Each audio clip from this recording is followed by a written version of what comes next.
We are set for a start in the final round of the Ironwoman Series at Noosa. The chopper's been getting up in the wind and the 20 girls are away. Courtney Hancock will be hoping to stay in the front because the last thing she wants, Nicole, is to drop into that red zone in the first race. Yeah, absolutely. She needs to make it through to that last eliminator race where the top 8 girls will go hammer and tong to claim the series. She's leading the series by 6 points over Alicia Marriott, so all eyes on making sure that Courtney gets through. She's very determined, though, and I'm sure she will be in the top places. Great to see a lot of the girls as well choosing to wear their home club caps.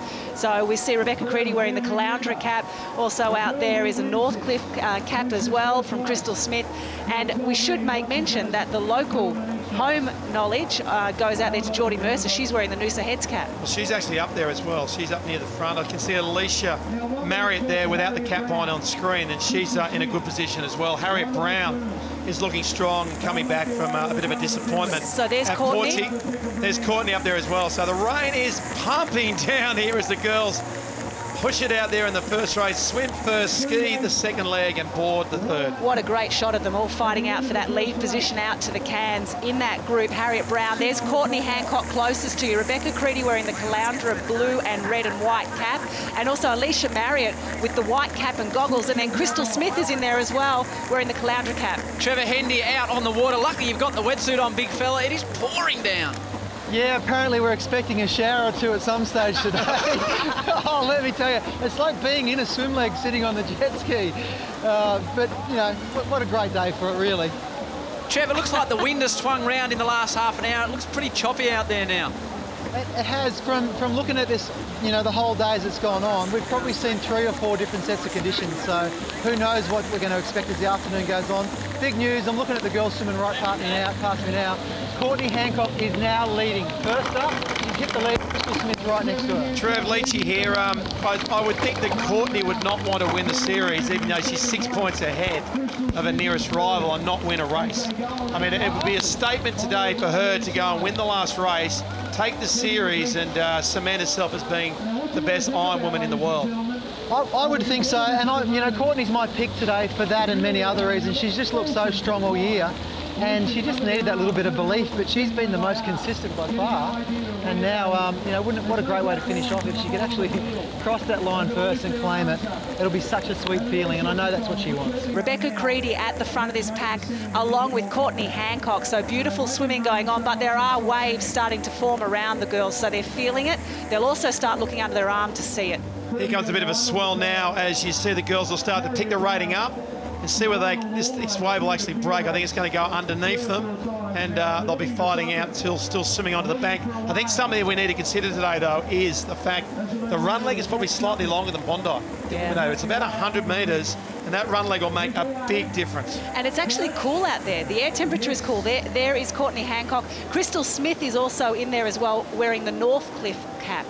Look like Rebecca Creedy is on the front of a wave. Such an important weekend for her, Nicole. She's had some good results. She's had a 4th, a 15th, a 5th and an 18th, but she's on the cusp to try and qualify for next year's series. Yep, top 10 make it through. So there's, I think, 1 or 2 points separating her and Tara Coleman. So Rebecca Creedy told me this morning that she was very cold at Portsea, and given that she's such a lean athlete, there's no body fat on her at all, you do start to feel the effects of cold water a lot more when you are that lean. So she'll be liking the fact that the water's warmer, but it is cold out there. So for a muscular girl like Rebecca Creedy, she will be freezing right now, and you can see how stiff she is in the arms because of that. Let me tell you, her running style looked fantastic then, and what a great embodiment of an athlete. When you see her go, every muscle pops out.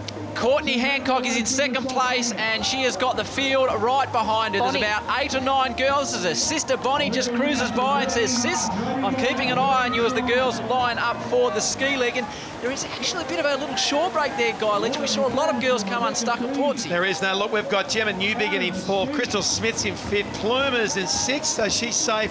Harriet Brown's in a good position. Davies, Marriott, Nerthen. We've got Sullivan, Pryor, Bennett, Allen, and then they've got the back markers. Coleman in 15th, Moyer in 16th, Richardson in 17th, Leo Lizzo in 18th, and Jordan Mercer is back right at the back of the field. Well, a couple of little waves breaking as the girls make their way through. They're nothing quite like Portsea, but tricky enough to knock you off, Guy Leach, if you let it knock you off. But Rebecca Creedy is clear out there paddling beautifully. Nick, all for the cameras, please. Come on, all for the cameras. Yes, Guy Leach did have a little tumble in a half-foot wave in the Legends race, but he's recovered now. Trevor Hendy, hello. I'm still What are laughing you at that laughing at, leaky Trev? stumble. Don't you laugh. Don't you laugh, Sorry, I mate. came back at you. Yeah, you did. No, that's right. Hey, I was just thinking about what's quite amazing about this is that it's all the races within the race. You know, this is going to be over before you know it. There's only 3 races for the day.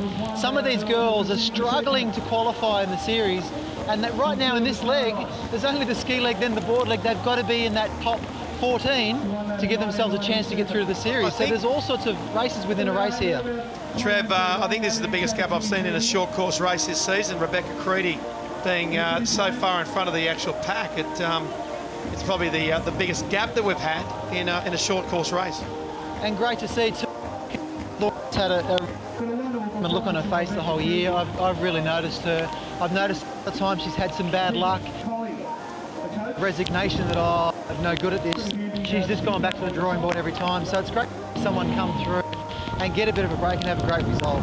No problems for this lady, Rebecca Creedy. And Guy, you spoke earlier on in the series. She has an amazing physique for an athlete, this girl. Nicole, is that from her swimming background? Look, she was always very muscular. As she starts to pick up a little runner here, she's doing beautifully, making sure she steadies her craft. Well, really Nick, this will turn into well. a wave here. If she keeps pushing here, she'll turn this into a wave and get this the whole way. Trev, you're out there next to her. This is a wave all the way in.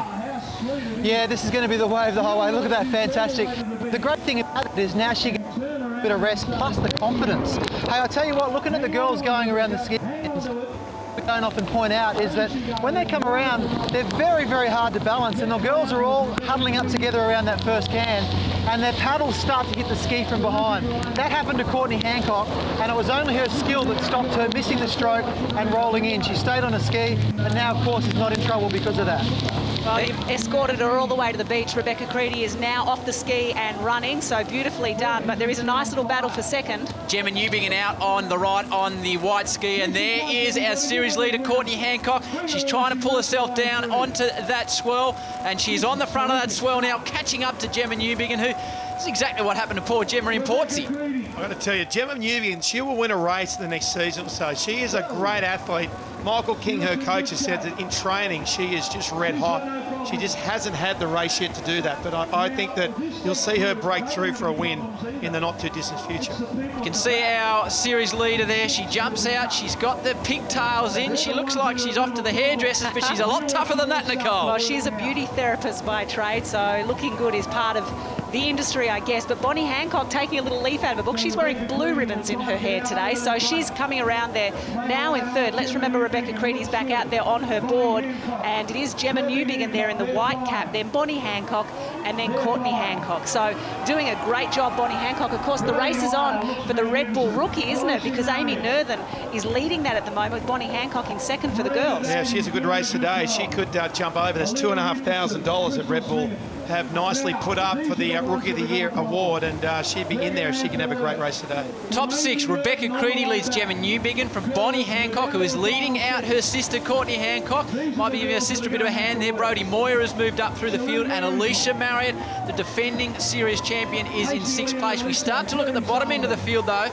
We lose some competitors. Elizabeth Plumers is 14th, Tara Coleman is 15th. So Elizabeth Plumers, who had a very, very tough run at Portsea after winning the first three events, should be the main concern as far as the red zone goes Well, from at here. the moment, Howie, she is right on the cusp of getting through this first race. I am so surprised, you know. I thought she'd come back here after Portsea and literally dominate these races after the first few rounds, and I'm a bit perplexed at the fact that she's just out of form. Guy, this is an amazing performance to open up such a strong lead in what is a short event. We can see there Courtney Hancock in the black Cosy. What we haven't mentioned today with this format is that the winner of the race decides the first leg of the next race. So, Creedy, what do you think, Nick? Will she pick swim first? I think she'd like to probably have the same format as we've just seen, swim first. I mean, that's where she opened up a great lead. So we think this is probably the battle for 15th, 16th and 17th. Now, let's remember that we dropped down to 14 on the second eliminator race. Here's Rebecca chasing hard to try and get a little run into the beach. Didn't quite make it. There'll be another one forming very quickly, though.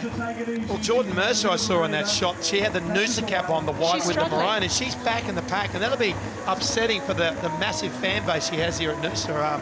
The Surcop is packed with people barracking for her, so let's hope that she can move up and get through to the next round. Rebecca Creedy hits the sands, but Trev, you're right there on the battle for 15th and 16th quickly. Yeah, 15th and 16th. That's Cherie Merrifield and Tara Coleman battling out for 15th, 16th at the moment. Allen and then Mercer over behind. So Geordie Mercer, a fantastic court paddler, is chasing. Cherie Merrifield has just picked up a little run and she's going to go into 14th spot. Tara Coleman's going to come up into 15th as well. There are absolutely, it's all going on here. You're going to end up with a wave with 3 people going for 16th spot. Rebecca Creedy is first across the line. A wonderful performance by her. She takes out the first leg of the Eliminator. She'll be choosing where we start on the second race here, the second of 3. We lose 6 girls here as the girl that has it all on the line, Courtney Hancock. She's done exactly what is required, Nicole. She stayed at the front. She stayed out of trouble, and we'll see her again in race 2. A very controlled performance. She really knew where she was in the field, and then she's done what she needed to do. We talked about the last Eliminator format, how nobody really needs or wants to really win the first and second race. It's about making sure you're there at the end, and she is there.